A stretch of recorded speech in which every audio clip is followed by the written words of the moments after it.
What's up, everyone? This is Andrew from Supermicro, and joining me here at the Supermicro booth at GTC is Steve from NVIDIA. Great to be here.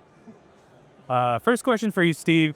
Can you tell me a little bit more about how Supermicro and NVIDIA are working together on AI factories? Yeah, great question. So NVIDIA and Supermicro are working together to make AI factories real.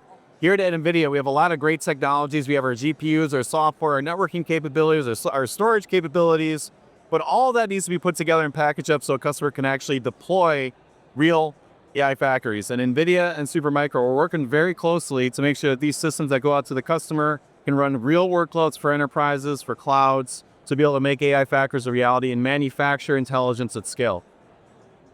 Awesome.